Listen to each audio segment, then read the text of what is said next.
আজ শ্রাবণ মাসের প্রথম সোমবার।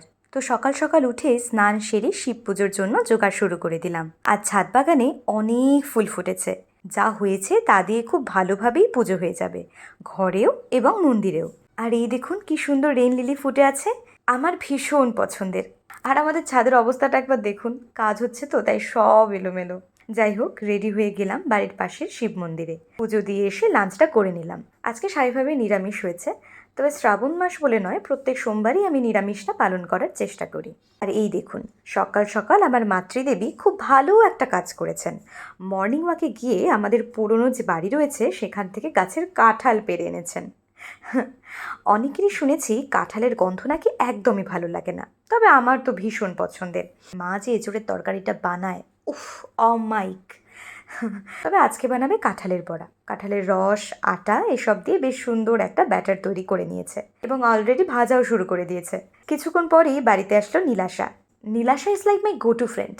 আই গেস সবার বাড়ির পাশে এমন এক দুজন বন্ধু থাকে যাদের সাথে টুকটাক বেরোনো, আড্ডা মারা হামেশাই চলতে থাকে। তো নীলাশা হচ্ছে আমার কাছে সেরকম। তবু আজকাল দুজনের নিজস্ব ব্যস্ততায় সময় বের করাই মুশকিল।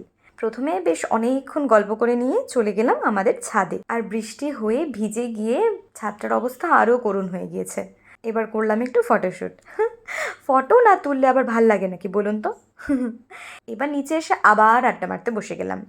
অলরেডি মার সব বড়া ভাজা শেষ, এখন জমিয়ে খাওয়া দাওয়া। আর এই তো চা। আমার সব বন্ধুদের মধ্যে একমাত্র আমি যে দুধ চাটা অ্যাভয়েড করি, এই জন্য আমাকে নিয়ে ওরা খিল্লিও করে। তবে আমার কম দামি পেটে আবার দুধ চা সহ্য হয় না, কি করব বলুন তো। হুম।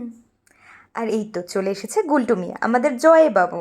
এসেই ওনার কাজ শুরু করে দিয়েছে। ওনার কাজ বলতে কিছুই না, ওই একটু লাফালাফি করা, একটু দুষ্টুমি করা, একটু মার দেওয়া আমাদেরকে, আর কিচ্ছু না।